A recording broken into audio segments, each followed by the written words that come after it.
નમસ્કાર મિત્રો, સ્વાગત છે મારી યુટ્યુબ ચેનલ ઓલ એજ હેપીમાં। મિત્રો, આજે આપણે નીરજ ચોપડા જેને ઓલિમ્પિકમાં ગોલ્ડ મેડલ વ્યક્તિગત ગોલ્ડ મેડલ જીત્યો છે તેના વિશે મહત્ત્વના પ્રશ્નો જોઈશું।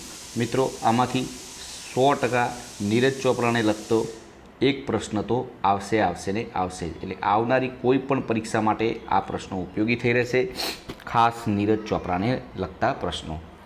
નીરજ ચોપરાએ ઓલિમ્પિકમાં કઈ રમતમાં ગોલ્ડ મેડલ જીત્યો છે?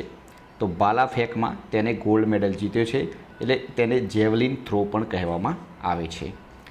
નીરજ ચોપડાએ ઓલિમ્પિકમાં કેટલા મીટર દૂર ભાલો ફેંક્યો હતો? 87.58 મીટર દૂર ભાલો ફેંક્યો હતો અને તેને ગોલ્ડ મેડલ જીત્યું હતું, જે તેને બીજા ટ્રાયમાં એટલે કે તેને 87.58 મીટર 58 મીટર ભાલો ફેંક્યો હતો અને તેની આગળ કોઈ ફેંકી શક્યું ન હતું। ઓલિમ્પિક ઇતિહાસમાં ભારતનો એથ્લેટિક્સમાં કેટલામો ગોલ્ડ મેડલ છે? તો આ પ્રથમ ગોલ્ડ મેડલ છે। ઓલિમ્પિક ઇતિહાસમાં ભારતનો કેટલામો વ્યક્તિગત ગોલ્ડ મેડલ છે? વ્યક્તિગત ગોલ્ડ મેડલ આ બીજો છે। વ્યક્તિગત રીતે ગોલ્ડ મેડલ ગણવામાં આવે તો આ બીજો ગોલ્ડ મેડલ છે। અગાઉ કોણે પ્રથમ વ્યક્તિગત ગોલ્ડ મેડલ જીત્યો હતો? અભિનવ બિંદ્રાએ જીત્યો હતો। અભિનવ બિંદ્રાએ કઈ રમતમાં ગોલ્ડ મેડલ જીત્યો હતો? તો 2008માં શૂટિંગમાં ગોલ્ડ મેડલ જીત્યો હતો। એટલે કે વ્યક્તિગત ગોલ્ડ મેડલ એટલે કે જ્યારે ટીમ વર્ક ના હોય પણ વ્યક્તિગત રમતમાં જ્યારે વ્યક્તિગત રીતે ગોલ્ડ મેડલ જીતવામાં આવે તેને વ્યક્તિગત ગોલ્ડ મેડલ કહે છે। જેમ કે હોકીમાં કોઈ ગોલ્ડ મેડલ જીતે તો એ ટીમ વર્ક તરીકે ગોલ્ડ મેડલ કહેવામાં આવે છે। અભિનવ બિંદ્રાએ કઈ રમતમાં ગોલ્ડ મેડલ જીત્યો હતો? 2008માં શૂટિંગમાં ગોલ્ડ મેડલ જીત્યો હતો। નીરજ ચોપડા કયા રાજ્યના વતની છે? તો હરિયાણાના વતની છે નીરજ ચોપડા। ભારતીય સૈન્યમાં નીરજ ચોપડા શાની ફરજ બજાવતા હતા? નાયબ સુબેદારની ફરજ બજાવતા હતા। નીરજ અત્યાર સુધીમાં ક્યારે ગોલ્ડ મેડલ જીત્યા હતા? તો અત્યાર સુધીમાં વર્લ્ડ જુનિયર ચેમ્પિયનશિપ 2016માં, પછી એમને સાઉથ એશિયન ગેમ્સ 2016માં, પછી એમને એશિયન ચેમ્પિયનશિપ 2017માં, કોમનવેલ્થ ગેમ્સ 2018માં, એશિયન ગેમ્સ 2018માં અને ટોક્યો ઓલિમ્પિક્સ 2020માં તેમને ગોલ્ડ મેડલ જીત્યો છે। અને હા મિત્રો, જો તમે આની પીડીએફ લેવા માગતા હોય તો ડિસ્ક્રિપ્શનમાં ટેલિગ્રામ ચેનલની લિંક આપેલી છે, જ્યાંથી જોડાઈ જજો। 24 કલાકની અંદર તમને આની પીડીએફ પણ મળી જશે। નીરજ ચોપડા ક્યાંનો વતની છે? તો હરિયાણાના પાણીપતની નજીક આવેલા ખંડરા ગામનો વતની છે। નીરજને ભારતીય સૈન્યમાં ક્યારે નોકરી આપવામાં આવી હતી? તો 2016માં તેને ભારતીય સૈન્યમાં સુબેદાર તરીકેની નોકરી આપવામાં આવી હતી। નીરજને હરિયાણા સરકાર દ્વારા ઇનામમાં કેટલા રૂપિયા આપશે? 6 કરોડ રૂપિયા આપશે। બીસીસીઆઈ નીરજને કેટલા રૂપિયા આપશે?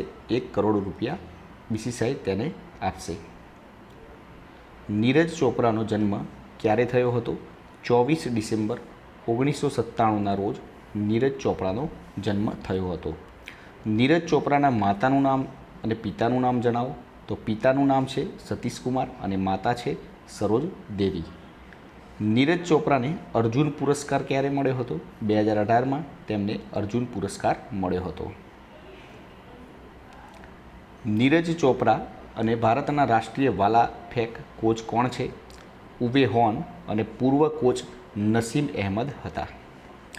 બજરંગ પુનિયા કઈ રમતથી સંબંધિત છે? કુસ્તી। ટોક્યો ઓલિમ્પિક 2020માં બજરંગ પુનિયાએ કયો મેડલ જીત્યો છે? બ્રોન્ઝ મેડલ જીત્યો છે। બજરંગ પુનિયાએ 65 કેજી કેટેગરીમાં મેડલ જીત્યો છે અને બજરંગ પુનિયાએ કુસ્તીમાં કઝાકિસ્તાનના રેસલર ડાવલેટ નિયાઝબેકોવને 8-0થી હરાવ્યો છે। બજરંગ પુનિયાનો જન્મ ક્યારે થયો? 26 ફેબ્રુઆરી 1994ના રોજ તેમનો જન્મ થયો છે। બજરંગ પુનિયાનો જન્મ ક્યાં થયો છે? ગજ્જર હરિયાણા ખાતે થયો છે। તેમનું ગામ છે ખુદાન। પિતા છે બળવંતસિંહ પુનિયા અને માતા છે ઓમ પ્યારી પુનિયા। બજરંગ પુનિયાને અર્જુન પુરસ્કાર ક્યારે મળ્યો? 2015માં। બજરંગ પુનિયાને રાજીવ ગાંધી ખેલ રત્ન પુરસ્કાર ક્યારે મળ્યો છે? 2019માં। બજરંગ પુનિયાને પદ્મશ્રી પુરસ્કાર ક્યારે મળ્યો છે? 2019માં। બજરંગ પુનિયાના મુખ્ય કોચનું નામ શું છે? સાકો બેન્તિનિસ ડીસ। તો મિત્રો, આ હતા આપણા આજના પ્રશ્નો।